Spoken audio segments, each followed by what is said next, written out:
Bendecido Dios y Padre que estás en los cielos, en esta hora te damos gracias por la oportunidad que nos das de la vida, la salud, por el privilegio, Dios, de estar nuevamente reunidos para estudiar tu palabra. Señor, que tu misericordia pueda extenderse en la vida de cada uno de nosotros, los que estamos aquí a través de este medio, para estudiar tu palabra y que nos ayude, Señor, a que nuestra fe crezca, que seamos fortalecidos por ti, que nada ni nadie nos separe de tu presencia, Señor. Ayúdanos, abriendo nuestra mente el entendimiento para poder comprender tu verdad. Padre querido, bendice a cada uno de nuestros seres queridos, donde quiera que estén, cualquier necesidad que haya, oh Dios, en nuestro medio, yo sé que hay muchas. Pedimos que tu misericordia nos alcance, Señor. También bendice a nuestros vecinos, a los enfermos, a los que están con problemas, Señor, del COVID. Y también, Señor, queremos pedir que tu misericordia se extienda para los médicos, enfermeras, trabajadores, Señor, que están en diferentes lugares del país, del mundo, para que puedas, oh Dios, tú reservarles la salud, ya que voluntariamente lo hacen, oh Dios, no por la paga, sino por amor al prójimo. Consérvales la salud, oh Dios, y guíalos, guárdales. También a los dirigentes de cada uno de los países, Señor, para que tomen decisiones correctas. Que pare el momento de estarnos acusando uno a otro, sino que todos estemos unidos para trabajar, oh Dios, en la causa de salvar a la raza humana. Y a nosotros ayúdanos. Equípanos con tu palabra y con el poder de tu Espíritu para poder enseñar a otros tu verdad. Gracias por escucharnos y gracias porque yo sé, Señor, que tu misericordia es grande para con nosotros los pecadores. Lo agradecemos y pedimos en el nombre de nuestro Señor Jesús. Amén. Entonces, en este día queremos estudiar un tema que es de suma importancia para muchos de nosotros, debido a que cuando un ser querido muere, ¿qué es lo que pasa? ¿Qué es lo que nosotros pensamos que sucede cuando uno de nuestros seres queridos muere? Entonces queremos estudiar en este día y ver qué es lo que la Biblia dice, qué es lo que la palabra de Dios dice cuando un ser querido muere, qué es lo que sucede. Pero antes de poder estudiar qué es lo que sucede, tenemos que analizar primero, tenemos que conocer a Dios, tenemos que ver quién es Dios. De acuerdo a la palabra de Dios, la Biblia, vamos a analizar quién es realmente el que tiene inmortalidad, qué es la vida, ¿no es cierto? ¿Qué pasa cuando una persona muere? Entonces, para eso vamos a abrir la palabra de Dios en el libro de los Salmos, el capítulo 90, el Salmo número 2. Vamos a leer en el libro de los Salmos, el 90, y vamos a ver qué es lo que la Biblia dice primero acerca de Dios. Porque no podemos hablar del ser humano, de la creación, sin antes saber quién es Dios. Entonces, el libro de los Salmos, el Salmo 90, el versículo 2, dice la palabra de Dios de la siguiente manera. Espero que todos tengan su Biblia, o por lo menos tengan la Biblia en el teléfono, para poder estudiar. ¿Qué dice la Biblia acerca de Dios? Mire lo que dice. Antes de que naciesen los montes y formase la tierra y el mundo, mire lo que dice la palabra de Dios, desde el siglo y hasta el siglo, tú eres Dios. La Biblia nos está diciendo que antes de que existiesen los montes y se formase la tierra y el mundo, en este caso entendemos que cuando habla de mundo estamos hablando del universo, la tierra y el mundo, el universo. Antes de que se formase todo esto, ya Dios existía. Dice aquí desde el siglo y hasta el siglo. Una cosa es interesante que notar ahora, cuando estudiemos la palabra de Dios, recordemos que la Biblia es el libro de Dios hacia los seres humanos. El libro de Dios escrito para que los seres humanos conozcamos de Dios. A través de la Biblia nosotros podemos conocer a Dios, porque la Biblia nos da una información necesaria, la necesaria para nuestra salvación, para nuestro conocimiento acerca de Dios. Entonces, cuando queremos saber acerca de Dios, tenemos que buscar la Biblia. Tenemos que buscar la Biblia. Entonces, al buscar la Biblia, nosotros encontramos que dice la Biblia en el Salmo, y hay muchos otros versículos, Pero dice la Biblia en Salmo 92 que antes de que todo lo que ahora existe, excepto Dios, ya Dios existía. En otras palabras, el que tiene vida eterna, el que tiene inmortalidad, es Dios. Pero algunos se preguntarán, pues, ¿y qué es ser inmortal? Ser inmortal es no morir. Ser inmortal es no haber sido afectado por el pecado, que la consecuencia del pecado es la muerte. Ser inmortal es vivir para siempre. No tener una fecha de vencimiento, si podríamos decirlo. Entonces, el asunto es el siguiente. Miren lo que dice el libro de 1 Timoteo 1:17. Y vamos a analizar primero, a conocer un poquito acerca de Dios. No podemos estudiar todo acerca de Dios porque necesitaríamos la eternidad para hacerlo. Pero 1 Timoteo, el capítulo 1, el verso 17 dice: por tanto, al Rey de los siglos, inmortal, invisible, al único y sabio Dios, honor, gloria, por los siglos de los siglos. Otra vez ahora en el Nuevo Testamento el apóstol Pablo nos está diciendo a través del libro de Timoteo que Dios es inmortal, invisible, único, que es sabio y que dice que es Rey de los siglos. Rey de los siglos. Entonces, si seguimos buscando en la Biblia, nosotros vamos a encontrar en el libro de Timoteo, 1 Timoteo 6, 16. 1 Timoteo 6, 16. Pero si ustedes desean, podemos leer desde el versículo 13 en adelante. Miren lo que dice la palabra de Dios. 1 de Timoteo, capítulo 6, verso 13 al 16. Dice así la palabra de Dios. Te mando delante de Dios. Presten atención, vamos estudiando acerca de Dios. ¿Quién tiene vida eterna? ¿No es cierto? Dice, te mando delante de Dios que da vida a todas las cosas. Y de Jesucristo que dio testimonio de la buena profesión delante de Poncio Pilato. Parte importante que nos interesa este versículo, que da vida. Dios que da vida. Y Jesucristo que dio testimonio de que Dios da vida. Que guardes el mandamiento sin mácula ni reprensión hasta la aparición de nuestro Señor Jesucristo. Sigue diciendo, la cual a su tiempo mostrará el bienaventurado y solo soberano, Rey de reyes y Señor de señores. El único que tiene inmortalidad, que habita en luz inaccesible, a quien ninguno de los hombres ha visto ni puede ver, al cual sea la gloria, la honra, el imperio sempiterno. ¿Se dan cuenta? Entonces, ¿qué es lo que estamos diciendo? Estamos diciendo que la Biblia dice que el único que es inmortal y que vive por los siglos de los siglos es Dios. El único que tiene vida. Entonces, cuando nosotros analizamos esto, nos damos cuenta que el único que tiene vida en sí, que no depende de nadie, es Dios.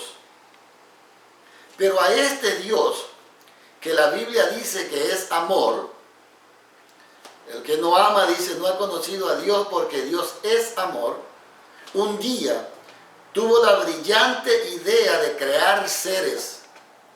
Y como la Biblia dice, ¿no es cierto? No sabemos cuál fue el primero en la creación, pero sí sabemos nosotros concerniente a nuestra creación. Cuando Dios, en el libro de Génesis, dice, vamos a buscar el libro de Génesis y vamos a mirar nosotros en el capítulo 1, cuando Dios, ¿no es cierto?, crea al ser humano. Capítulo 1, los versículos 27 en adelante. Y vamos a ver lo que dice aquí.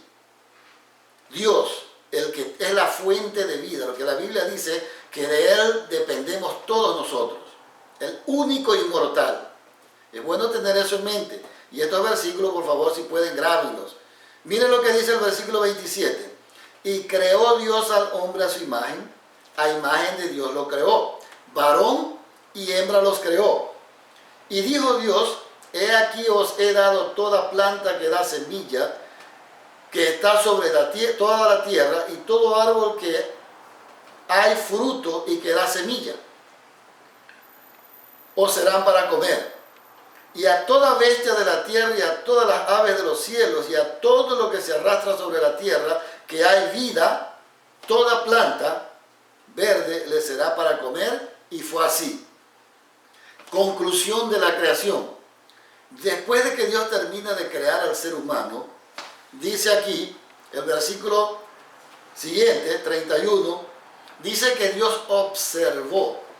En otras palabras, como que Dios supervisó, analizó y se dio cuenta de lo que había hecho. Y dice la Biblia, en el versículo 31, y vio Dios todo lo que había hecho, y he aquí, era bueno en gran manera. En otras palabras, después de haber terminado la creación, Dios observa y se da cuenta que todo lo que había hecho era bueno en gran manera. No tenía defectos, no tenía error. Entonces, cuando nosotros analizamos esto, nos damos cuenta de que Dios, el creador, decidió crear al ser humano y darle vida. Pero vamos a ver cómo Dios le dio vida al ser humano. Vamos al capítulo 2 de Génesis. El capítulo 2 de Génesis. Yo sé que algunos de ustedes a lo mejor ya tienen mucha experiencia en el estudio de lo que estamos haciendo ahora, pero es importante notar porque yo he visto dentro inclusive de muchas personas que creen en Dios, que han aceptado a Jesús como Salvador personal, el misconcepto de pensar que cuando una persona muere va a cierto lugar. Por eso estamos tratando este tema. Pero dice el versículo 7, entonces Jehová Dios formó al hombre del polvo de la tierra, un muñeco hermoso, elegante, bonito, de una cierta estatura, pero estaba inerte. Ese hombre que Dios había creado, que en ese tiempo era un muñeco de polvo, dice el versículo 7, de la tierra, estaba inerte, no se movía, como una imagen, tenía ojos, no veía, oídos, no oía, manos, pies, todo, pero no lo podía mover, nariz, pero no respiraba, boca, pero no hablaba, etc. Y la Biblia dice que el componente que Dios utilizó para poder hacer que este individuo inerte cobrase vida, dice la palabra de Dios, y sopló en su nariz aliento de vida. ¿Quién sopló? Dios. Dios sopló en su nariz aliento de vida. Entonces, y dice la palabra de Dios, y fue el hombre un ser viviente. Entonces, conclusión, si nosotros no captamos, si el mundo religioso no capta este principio de la creación de Dios, cómo Dios hizo para traer a la existencia al hombre, que primero formó un muñeco del polvo de la tierra, y que para que este muñeco comenzase a ser activo, a pensar, a actuar, a andar, necesitaba vida. Y la vida venía de Dios. Recuerden que leímos que el único que tiene vida inmortal, el único que vive en luz inaccesible, el que tiene vida eterna y que vive desde el siglo por los siglos, es Dios. Entonces, dice la Biblia que Dios sopló en su nariz aliento de vida. Y fue el hombre un ser viviente. Entonces, cuando nosotros captamos esta expresión de que es la unión del muñeco de polvo, de barro, hecho por Dios, más el soplo de vida del Señor en la nariz del ser humano, es lo que hace que se llame, ¿no es cierto?, un ser viviente. Un ser viviente. Entonces, miren ustedes, el enemigo Satanás, ya se había rebelado contra Dios. Y después de haberse rebelado contra Dios, él no era feliz, porque él no quería, ¿no es cierto?, que todos los demás seres pues gozaran de lo que él ya había perdido, del privilegio que había perdido de haberse apartado de Dios por la envidia, por el orgullo, la vanidad, etc. Entonces mire lo que dice el libro de Génesis. El libro de Génesis, vamos al capítulo 3, Génesis al capítulo 3, encontramos nosotros que dice ahí, el versículo 1, la serpiente, mire ustedes, una cosa es ser astuto y otra cosa es ser sabio. La serpiente era astuta, pero Dios es sabio. No confunda ese término. Entonces, dice, pero la serpiente era astuta más que todos los animales que había hecho Dios, la cual dijo a la mujer, miren ustedes, presten atención, porque cada vez que usted tenga un problema y sea tentado por Satanás, tiene que analizar. Usted tiene que analizar lo que la palabra de Dios dice, no lo que otros dicen. Si Dios habló primero, usted escúchele a Dios. Entonces dice la serpiente que le dijo a la mujer, ¿con que Dios os ha dicho no comáis de todo árbol del huerto? La Biblia dice que Dios le dijo al hombre y a la mujer, de todo árbol podréis comer, excepto del árbol del conocimiento del bien y del mal, porque el día que de él comiereis ciertamente moriréis. Inclusive la Biblia dice que en este huerto estaba el árbol de la vida. Y Dios no le dijo al hombre, no comas del árbol de la vida. Se dice, sí, que después que el hombre pecó, Dios previno, ¿no es cierto?, previó para que el hombre no alargase la mano y comiese del árbol de la vida y el hombre fuera miserable por el resto de su existencia. Un hombre pecador, ¿no es cierto?, sin la oportunidad, ¿no es cierto?, de morir, porque gozaría de vida completa. Entonces, dice el versículo siguiente, que la serpiente le dijo a la mujer, no moriréis. Entonces, mire, cada vez que usted entre en una relación de conversación con el enemigo, póngale atención, porque regresamos otra vez del versículo que decía, con que Dios os ha dicho, no comáis de todo árbol del huerto. Y la mujer respondió a la serpiente, del fruto de los árboles del huerto podemos comer, pero del fruto del árbol que está en medio del huerto, dijo Dios, no comeréis de él, ni le tocaréis. Mira, aquí la mujer enseña, le añade una palabra, ni tocaréis. Si usted lee el versículo anterior, cuando Dios le da la orden al hombre, él no dice no tocaréis, simplemente dice no comas, ¿no es cierto? Sigue diciendo, no comeréis de él ni le tocaréis para que no muráis. Nosotros estamos estudiando últimamente lo que es el estudio, cómo interpretar la Biblia. Y estamos aprendiendo cómo nosotros debemos ubicar la Biblia como norma, como regla de todo lo que nosotros creemos. No es mi pensamiento, mi ideología, lo que yo creo, mi razonamiento, lo que está encima de la Biblia. Es la Biblia la que debe juzgar lo que yo creo, lo que yo pienso, y mis ideas, mi pensamiento, mis sentimientos, ajustarlo a lo que la Biblia dice. La última palabra la tiene Dios con la Biblia. ¿Qué privilegio tenemos? Lo que tenemos una Biblia. Entonces, le dice aquí, el versículo 4, mire lo que le dice la serpiente. Dijo la serpiente a la mujer, no moriréis. ¿Qué estaba diciendo aquí la serpiente? ¿Que Dios es mentiroso? ¿No habíamos leído anteriormente que decía que Dios es veraz? Sí. Y aquí estamos nosotros viendo que la serpiente, que es Satanás, a través de la serpiente, le está diciendo a la mujer, no moriréis.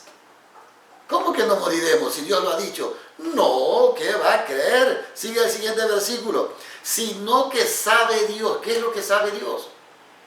Dios sabe muchas cosas. Pero el enemigo a través de la serpiente está tratando de sembrar la duda en la mente de la mujer.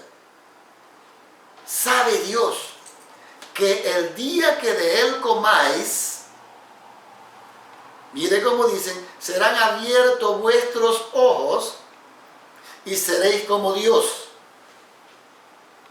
sabiendo el bien y el mal. ¿Quién era que quería ser como Dios? ¿Quién fue el que fue tirado del cielo según el libro de Isaías 14, del 12 en adelante? El enemigo. Entonces, como él no pudo lograr el objetivo de querer hacer su trono allá al norte, donde estaba el trono de Dios, él vino ahora donde la mujer y le dice, no, ustedes saben que Dios no quiere que coman. Porque este fruto del conocimiento del bien y del mal, Dios no quiere que nadie lo comparta con él. Seréis como Dios. Dios lo comió, o sea, estoy poniendo mis palabras, no estoy añadiendo nada a la Biblia, la conclusión de mis palabras, diciéndole al diablo, mira, seréis como Dios, sabiendo el bien y el mal. Y Dios les prohibió que ustedes coman porque Él no quiere competencia. Él no quiere que nadie sea como Él. Por eso les prohibió. Pero yo estoy seguro que cuando ustedes coman, seréis como Él y serán abiertos vuestros ojos y seréis sabios. Podréis ver muchas cosas que ahora no veis. Entonces, viendo esto, nosotros nos damos cuenta que ya aquí hubo un problema.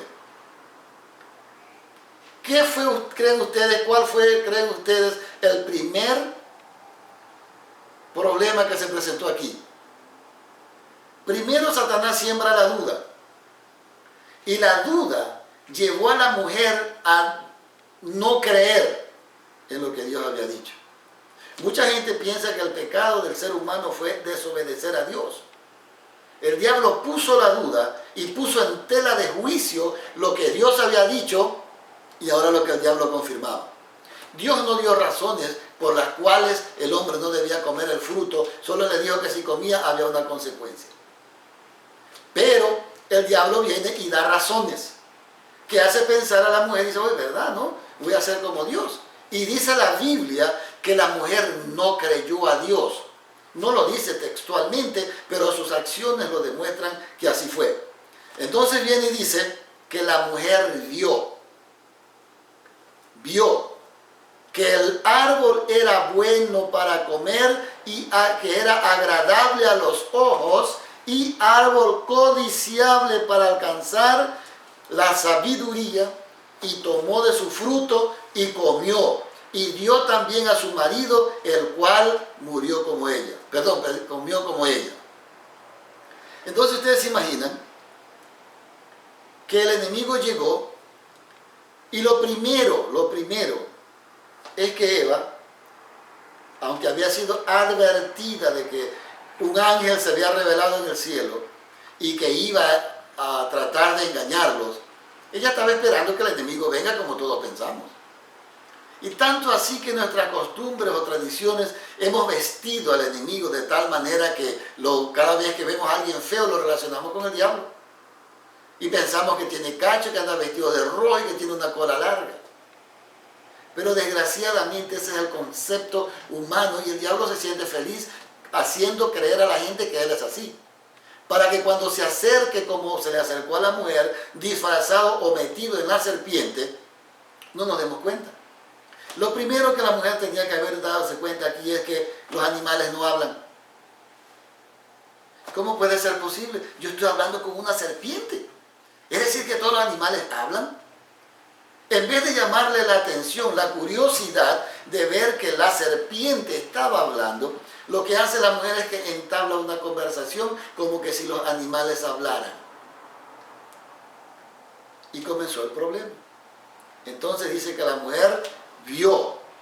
La duda te lleva a no creer en lo que Dios dice y el enemigo te lleva a observar que la tentación que te está poniendo te está llevando a un punto determinado donde tú debes de tomar una decisión.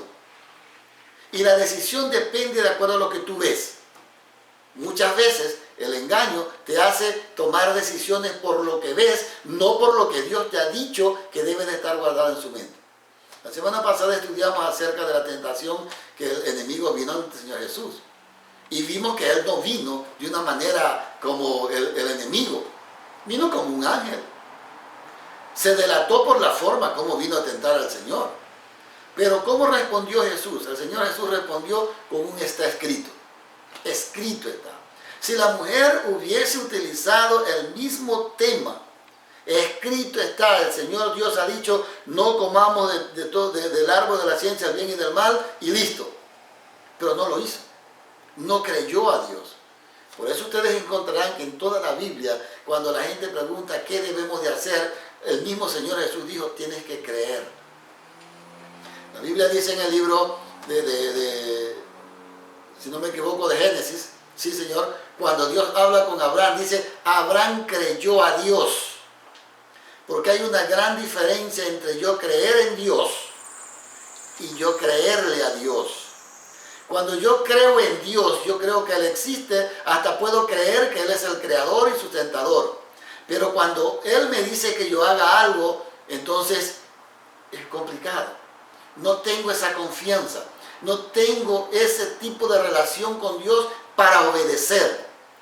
Entonces cuando nosotros creemos a Dios, no solamente yo creo que Él existe, como leímos la semana anterior, sino que lo que Él dice es lo que más me conviene a mí.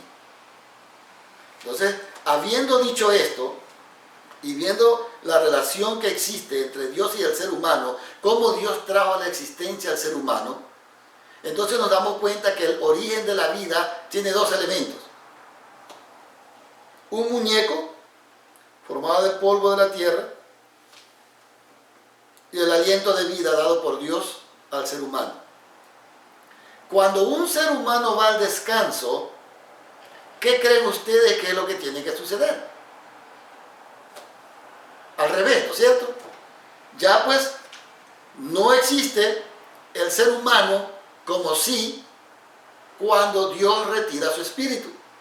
Y para eso vamos a leer algunos versículos que tenemos aquí en la Biblia, algunos versículos interesantes que tenemos aquí en la Biblia, sabiendo de que Dios es el originador de todo, que Dios es el que da vida, que Dios es el sustentador, que Dios es el único inmortal. Dios es el único inmortal. Entonces vamos a ver qué es lo que sucede. Recuerden, el hombre pecó. La Biblia dice que Dios dijo que el día que él peque va a morir. Ese día el hombre no murió, porque si seguimos leyendo el capítulo 3, vemos que Jesucristo se ofreció desde mucho antes de la fundación del mundo para hacer el rescate. Cuando Dios acerca al hombre, el hombre viene y dice, Señor, tuve miedo. ¿Pero por qué tienes miedo? Porque estuve desnudo, porque estaba desnudo. Tuve miedo porque estaba desnudo. ¿No es cierto? Entonces el hombre perdió su santificación y su vestido, ¿no es cierto? La santificación.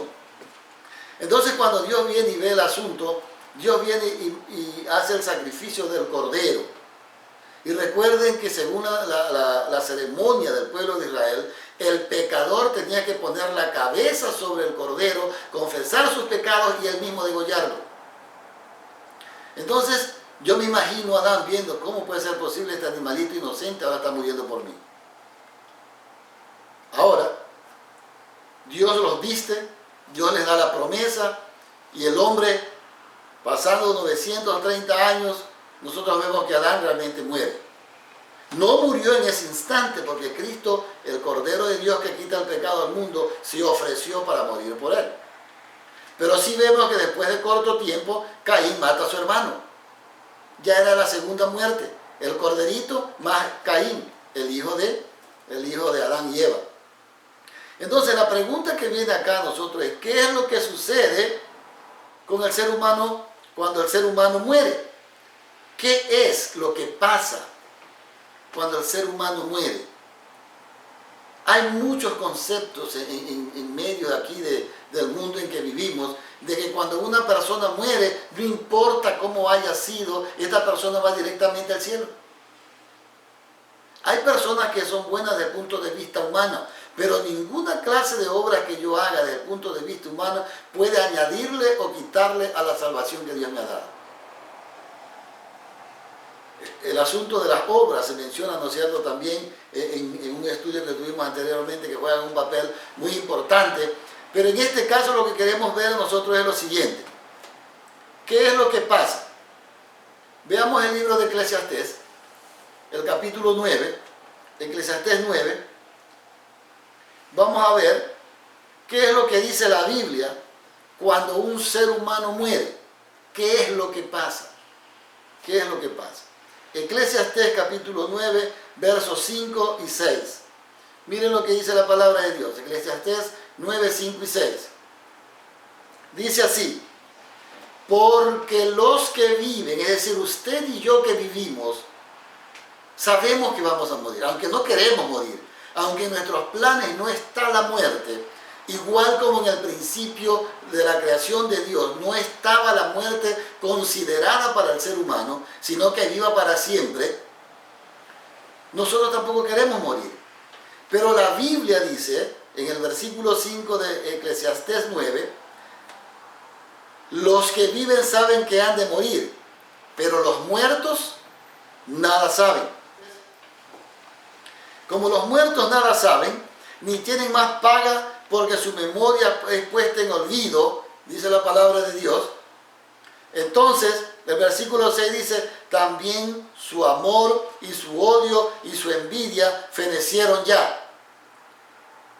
Y nunca más tendrán, escuchen bien esto, y nunca más tendrán parte de todo lo que se hace debajo del sol. Si nosotros creemos a Dios, creemos a su palabra, vamos a entender que la Biblia está diciendo que cuando el ser humano muere, el espíritu que Dios puso en él vuelve a Dios y el polvo vuelve a la tierra. Veamos lo que dice el capítulo número 12, versículo 7.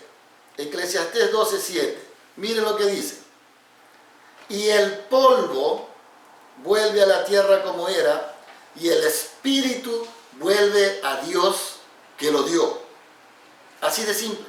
O sea, si usted quiere ponerle, añadirle aquí algo a la Biblia, esto está tan claro que no hay necesidad de añadirle. Nosotros tenemos que creer que cuando un ser querido muere, el cuerpo va al cementerio y el espíritu vuelve a Dios que lo dio.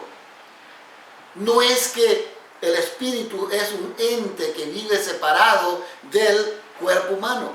Para que exista el ser humano tiene que haber la combinación de los dos. Tanto el espíritu como el cuerpo. Entonces, desde ese punto de vista, nosotros sabemos que cuando uno muere, según Eclesiastés, no hay más memoria del asunto. Se acabó la existencia de aquella persona. Miren, les voy a leer un comentario que encontré acerca de lo que los antiguos pensaban acerca de el estado de los muertos. Los escritores del Antiguo Testamento sostenían que el ser humano es un ente indivisible. Los varios términos hebreos generalmente traducidos como carne, alma y espíritu son solamente formas alternativas para describir desde diferentes puntos de vista a la persona humana como un todo. Aquí lo importante es que el ser humano es indivisible. En armonía con esta perspectiva, las escrituras utilizan diferentes metáforas para describir la muerte. Entre ellas, el mismo Señor Jesús dijo, es un sueño. El sueño se destaca como un símbolo de acuerdo para reflejar la comprensión bíblica de la condición de los que mueren. Eso lo encontramos nosotros en el libro de Job, el capítulo 3, versos del 11 al 13. También lo encontramos en el capítulo 14, verso 12. Salmos 13, 3, Jeremías 51, 39 y Daniel 12, 2.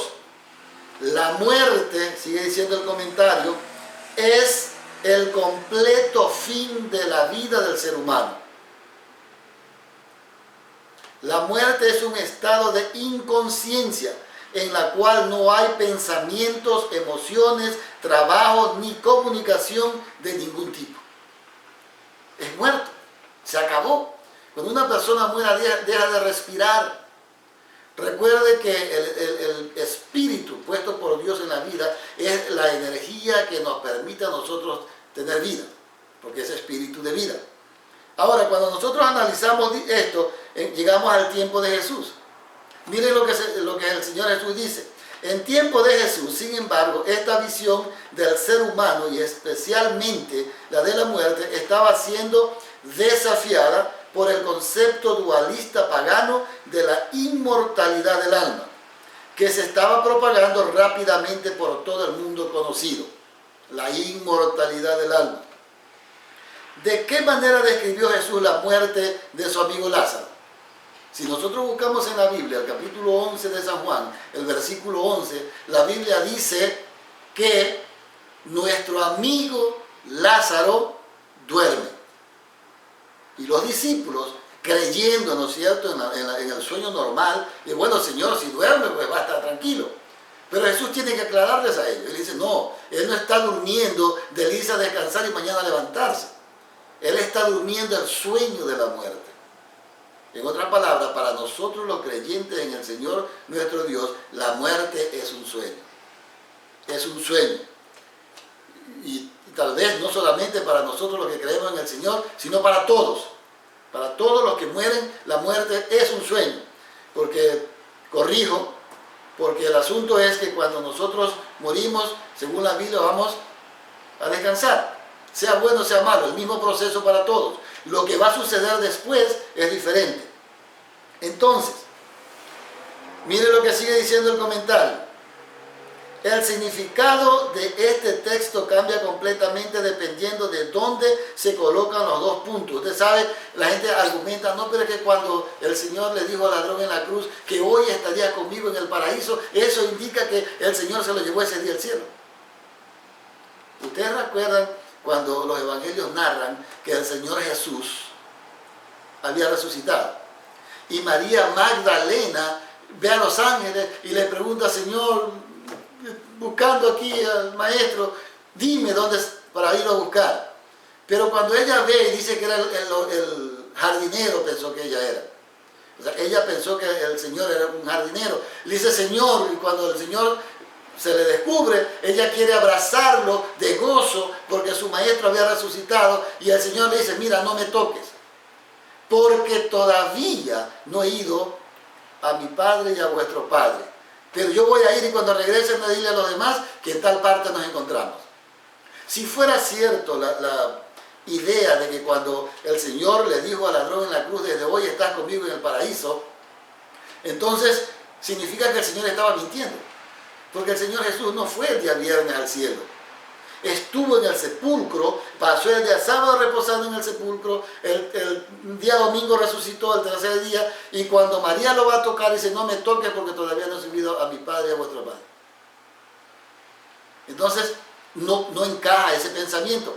Lo que sí encaja es que todo aquel que recibe al Señor Jesús como el único y soberano Salvador, su nombre en ese instante que lo acepta es escrito en el libro de la vida.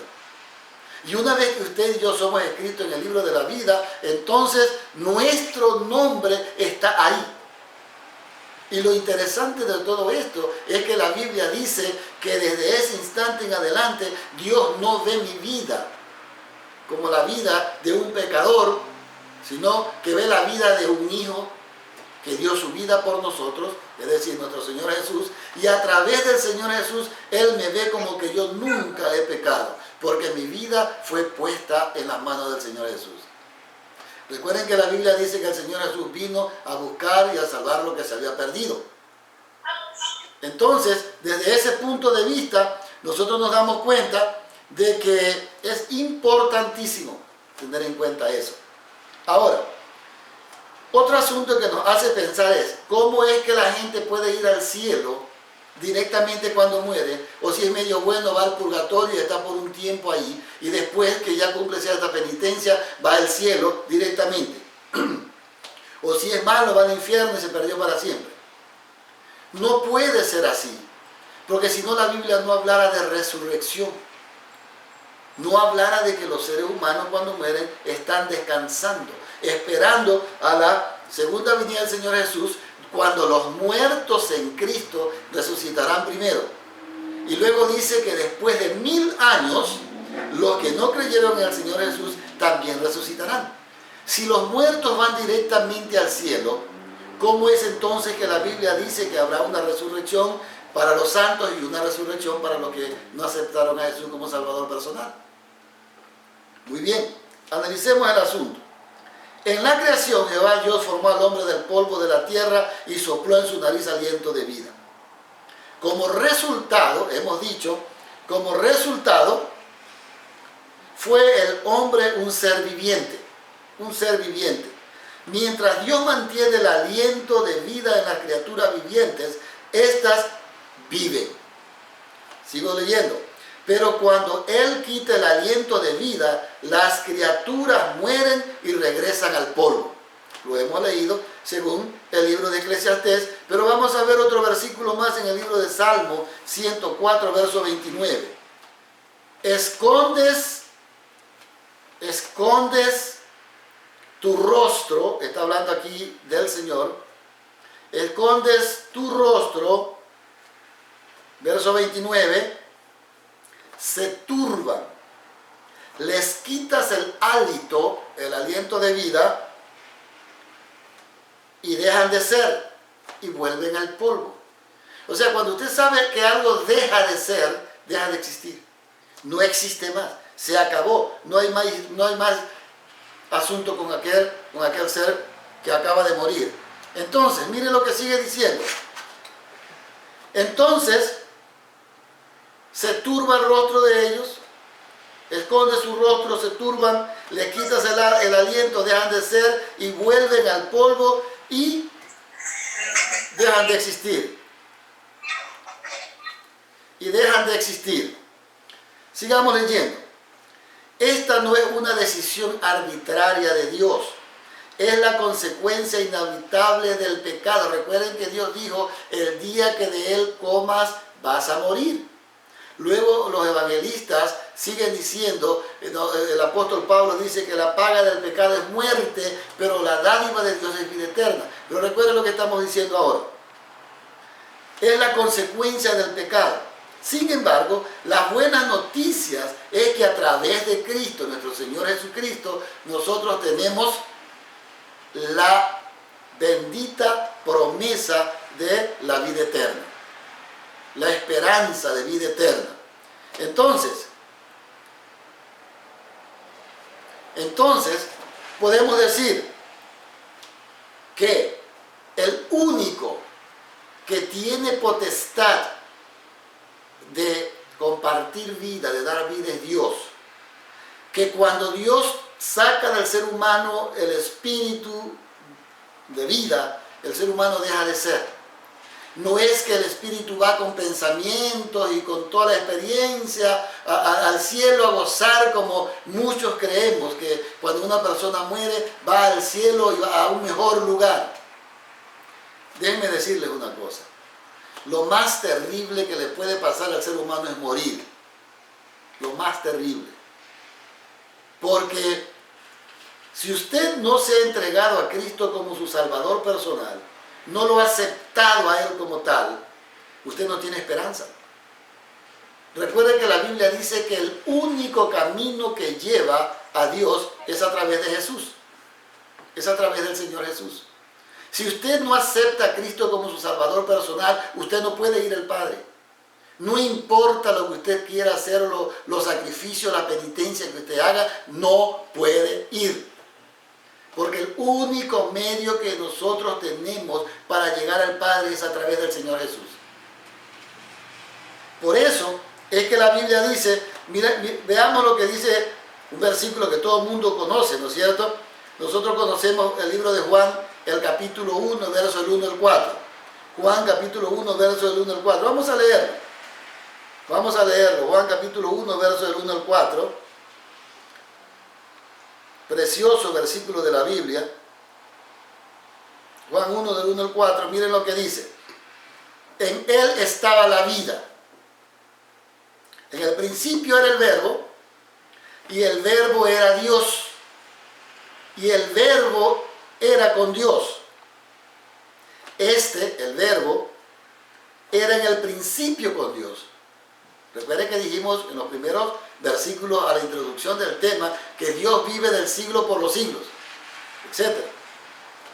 Todas las cosas por Él fueron hechas y sin Él nada de lo que ha sido hecho fue hecho. Y miren el versículo 4 lo que dice. Versículo 4 dice, en Él estaba la vida. Y la vida era la luz de los hombres. En Él estaba la vida y la vida era la luz de los hombres. Cuando un ser humano muere, ¿qué es lo que pasa? ¿Se le apagó? ¿Se acabó? ¿No ve más? ¿No hay más luz? ¿No entra información? ¿No sale información? El ser humano deja de ser, y cuando uno lo entierra, pues yo he visto cuando han ido a los cementerios, ¿no es cierto? Y han abierto una bóveda en la exhumación, uno ve que todavía está el cuerpo ahí del ser humano. Ahí está después de 10 años. Si hubiese estado en la tierra en una bóveda, es probable que esté hecho polvo. No puede, vuelvo a repetir, existir lo uno sin lo otro. Es como cuando usted llega a la casa y tiene un foco y tiene la corriente eléctrica. La única forma para que usted tenga luz es subiendo el switch. Una vez que usted lo baja, se acabó la luz. ¿Dónde se fue la luz? No hay luz. Búsquela, no la va a encontrar. Algo parecido pasa con el ser humano. Entonces, dice aquí, según la Biblia, la resurrección es el proceso inverso de la muerte.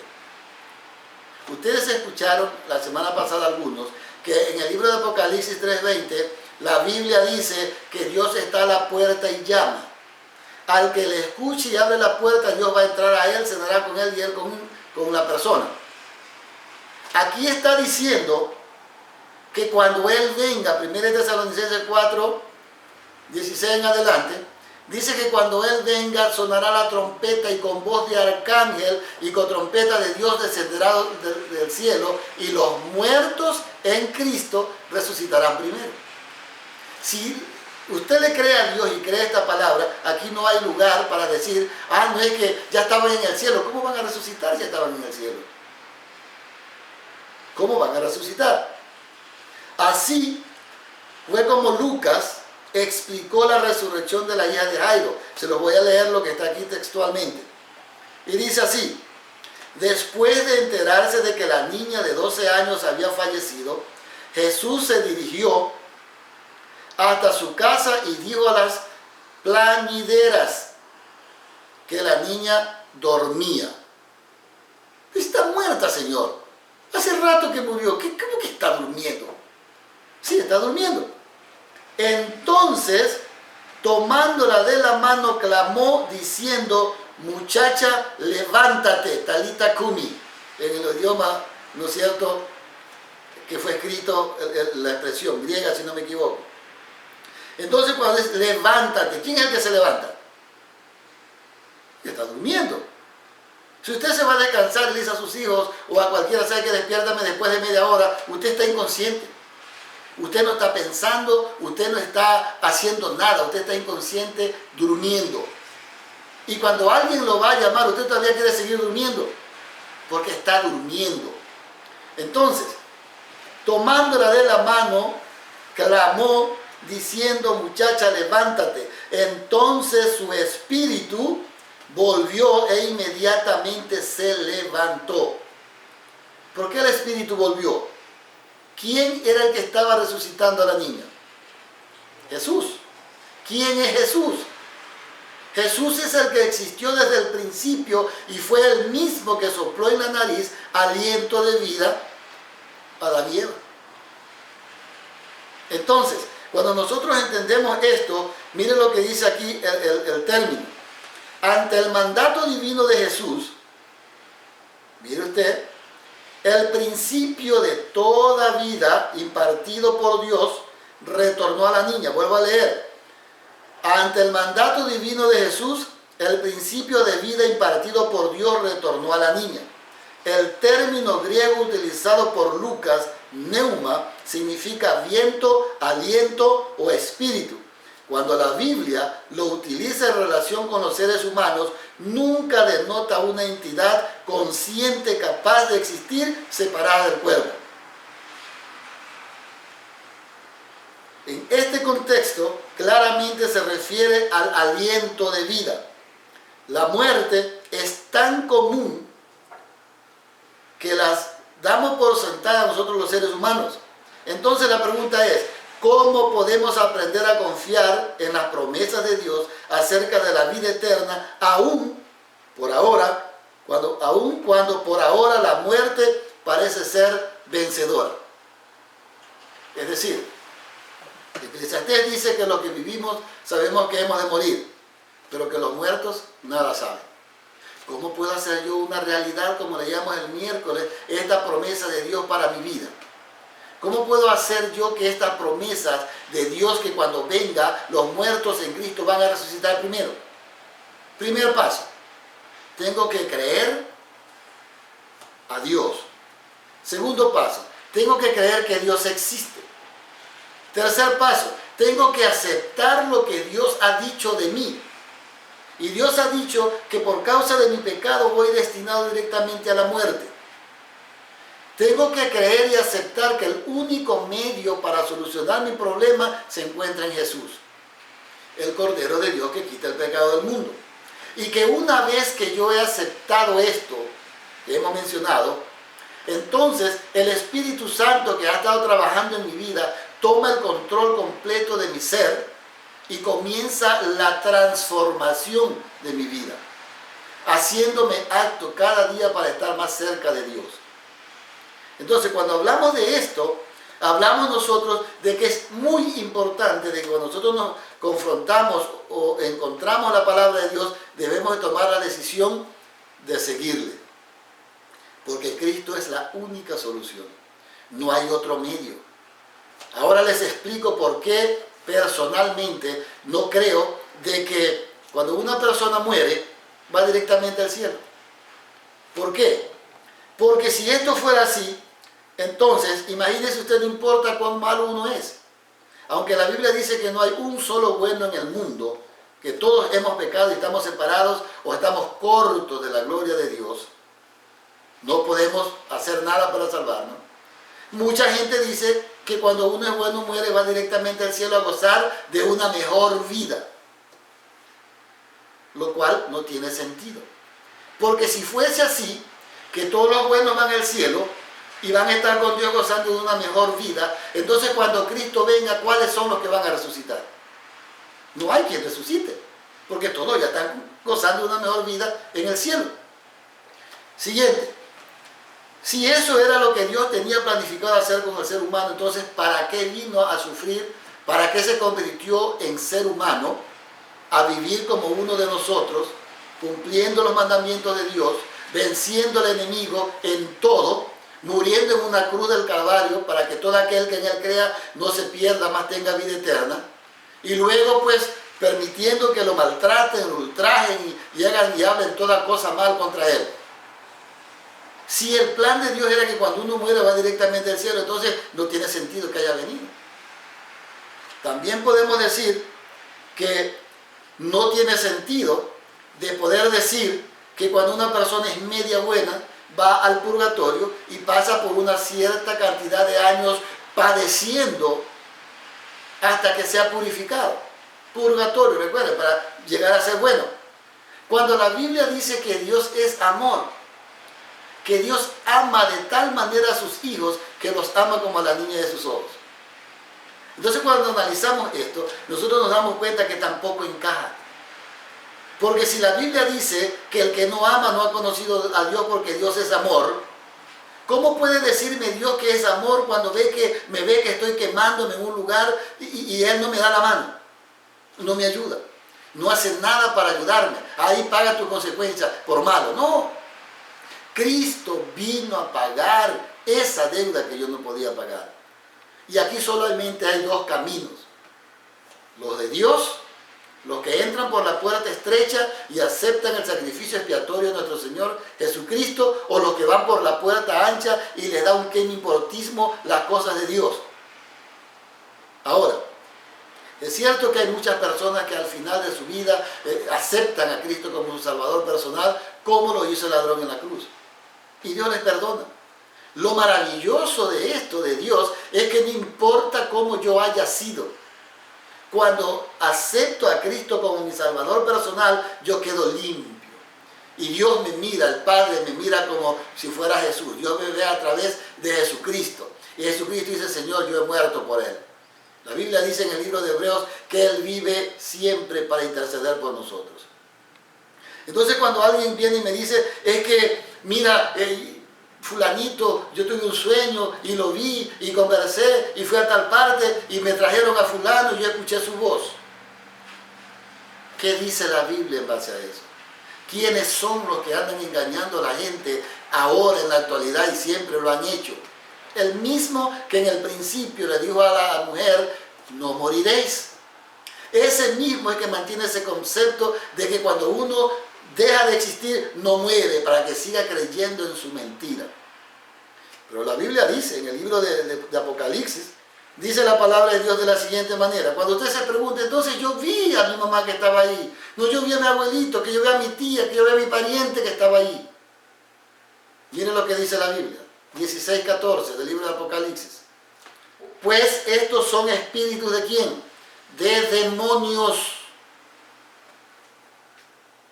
Espíritus de demonios que hacen señales y van a los reyes de la tierra en todo el mundo para reunirlos a la batalla de aquel gran día del Dios Todopoderoso.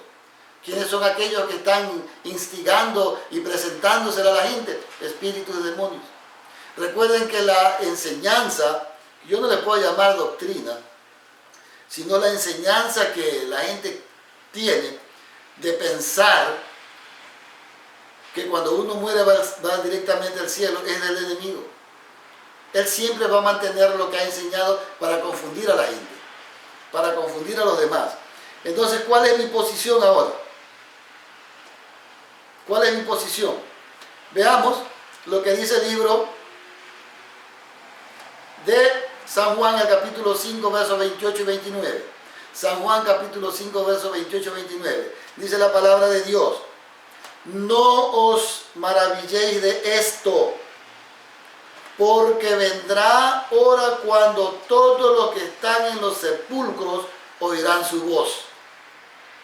Aquí no está diciendo sean buenos o sean malos.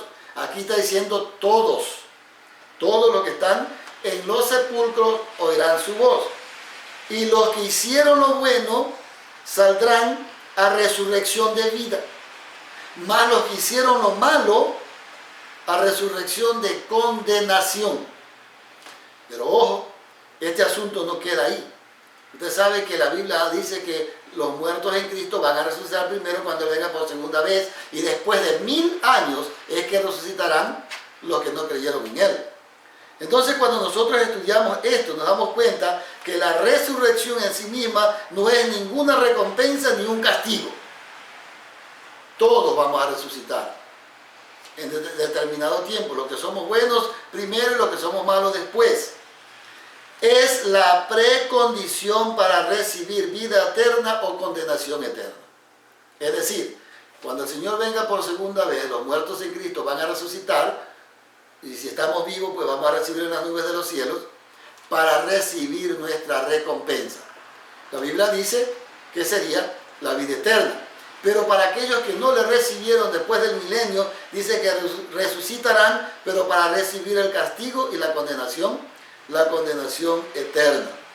Entonces, mire lo que dice el comentario aquí para ir terminando. Al referirse a las dos resurrecciones, Jesús indicó que nuestro destino será decidido sobre la base de la calidad moral de nuestros actos. Vuelvo a leer.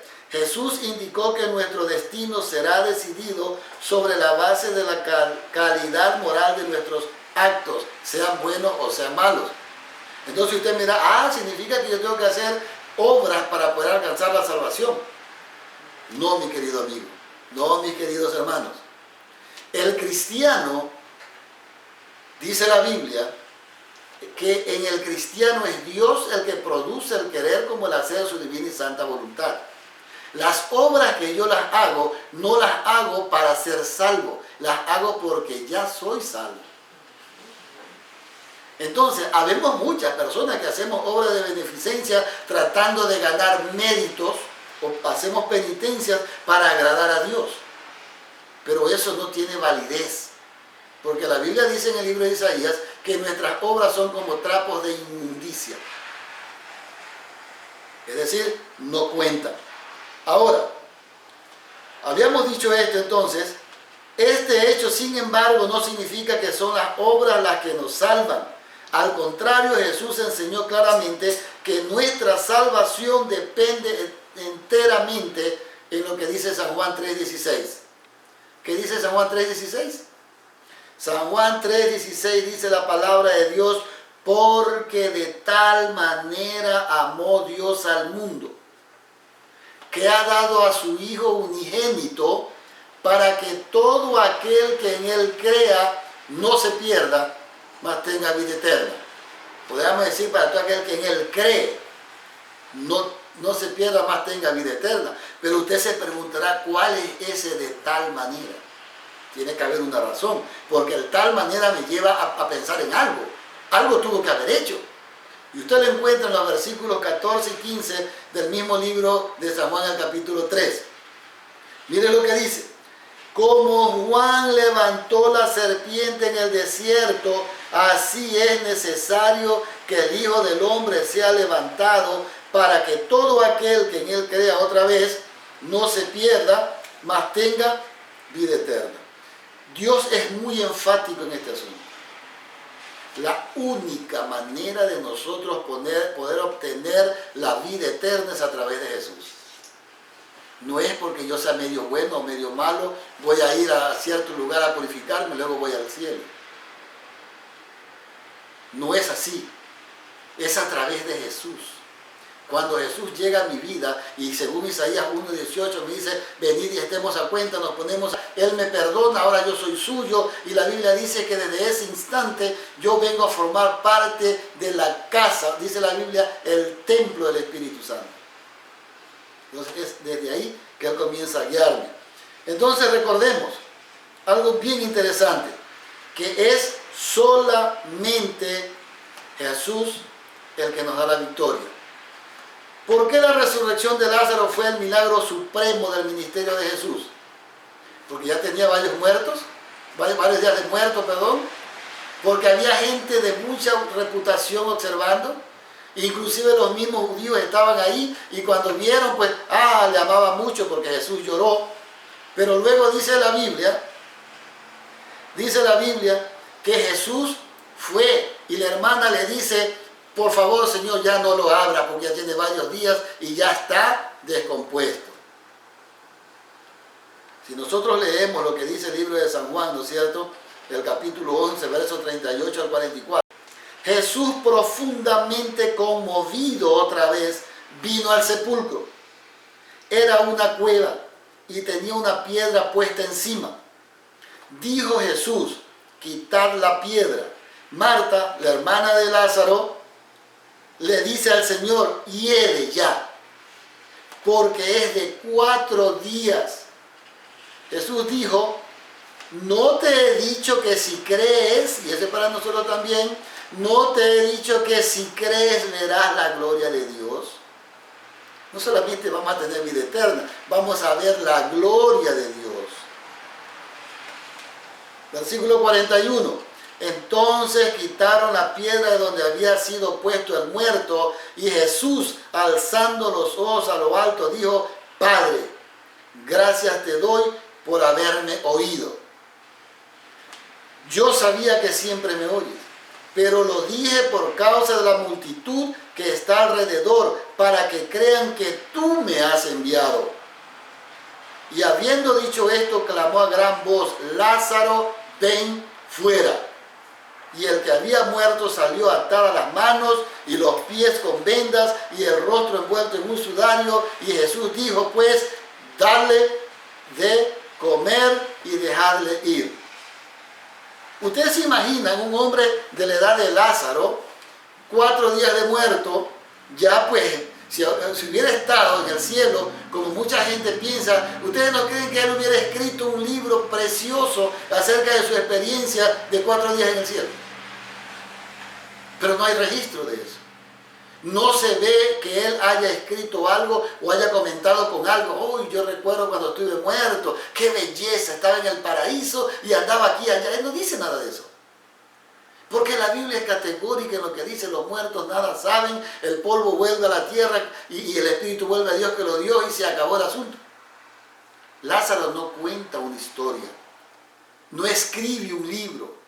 Lázaro, mire, esta es la tercera vez que volvemos a mencionar que el que oye su voz, muchas veces Dios nos habla de diferentes maneras, a través de alguien, a través de algo.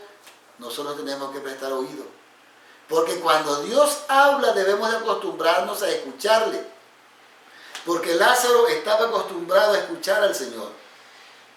Cuando murió y el Señor le resucitó: Lázaro, ven fuera. Pero Señor, si estoy muerto, ¿qué te pasa? Pero Señor, si yo estoy disfrutando del cielo, yo no quiero volver a la tierra otra vez. ¿Qué te pasa, Señor? Aquí estoy bien. ¿Para qué me molestas? Él no dijo eso. La Biblia dice que inmediatamente salió con las vendas y todo, y el Señor dio la orden: desatarle, darle de comer y dejarlo ir. No hay historia que contar después que uno muere. No es que yo voy a disfrutar de un lugar de mejor vida. No existe tal concepto en la Biblia. No puede usted fundamentar sus creencias en algo que no existe en la Biblia. Usted puede mencionar algunas otras cosas que supuestamente ciertas personas han inventado, tergiversando los versículos de la Biblia. Pero no es así. Los que viven saben que han de morir, los muertos nada saben.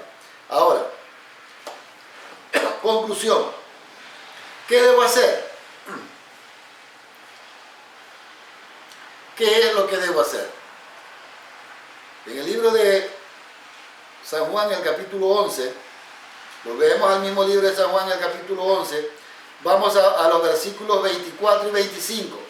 ¿Qué debo hacer? Recuerden ahora, ¿qué debo hacer?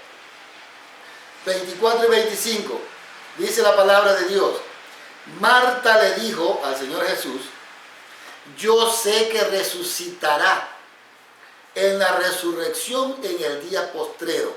¿Cuál era la creencia del pueblo de Dios? Que los muertos estaban en el sepulcro, que no estaban vivos. Porque si va a resucitar es porque está muertito, no hay pensamiento, no hay memoria, nada más. Se acabó. El Señor Jesús le dice a Marta, versículo 25: yo soy la resurrección y la vida. El que cree en mí, aunque esté muerto, vivirá. Y miren lo que el Señor le dice acá a esta hermana Marta: ¿crees esto? Es la pregunta que yo les hago a ustedes también. Todo lo que hemos dicho, lo que la Biblia dice acerca de esto, ¿cree usted que es una realidad? ¿Le cree usted a la Biblia? No lo que el predicador está diciendo, lo que la Biblia está diciendo. Lo que Jesús le está preguntando. Jesús dice: yo soy la resurrección y la vida. El que cree en mí, aunque esté muerto, vivirá. Si usted ha creído a lo que Dios ha dicho, entonces en esta ocasión yo quiero invitarlos a inclinar el rostro y a tener una oración. Oremos. Querido Dios y Padre que estás en los cielos, muchas gracias por tu amor inmenso y misericordia. Gracias por tus cuidados. Gracias porque eres bueno. Gracias por darnos la bendita esperanza de la vida eterna. Gracias, Señor, porque para nosotros, los que creemos en ti, la muerte, oh Dios, no es lo último. Hay esperanza, que cuando tú vengas por segunda vez, al sonar la trompeta, Padre querido, llamarás nuestros nombres. Y si estamos acostumbrados a escucharte ahora, también te escucharemos en ese día. Y los muertos en Cristo resucitaremos primero. Padre, ayúdanos a creerte a ti, a hacer eco de tu palabra en nuestras vidas, a vivir por ella. Sé que muchas cosas se han enseñado concerniente a esto, pero ayúdanos a apegarnos a tu palabra como la única regla y norma por la cual debemos regirnos. Bendice a cada uno de los presentes. Tu misericordia nos alcance y que este conocimiento de tu verdad nos ayude a enseñar a otros que tú eres un Dios omnipotente, omnisciente, un Dios inmortal que vive por los siglos de los siglos, y que tu amor es tan grande para con nosotros los pecadores que enviaste a tu Hijo Jesús para que fuese uno con nosotros, y que ahora lo tenemos a la diestra del trono de la majestad, intercediendo por nosotros los pecadores. Padre, muchas gracias por amarnos. Muchas gracias por tenernos en cuenta. Muchas gracias porque muy pronto vendrás, y que a pesar de la crisis en la que estamos viviendo ahora, Padre querido, nuestra fe no ha flaqueado, nuestra confianza en ti ha crecido más, y aún si tuviésemos que ir al descanso, en tu bendita esperanza descansaremos. Nombre por nombre, el lugar que representamos, bendícenos. En el nombre de nuestro Señor Jesús. Amén.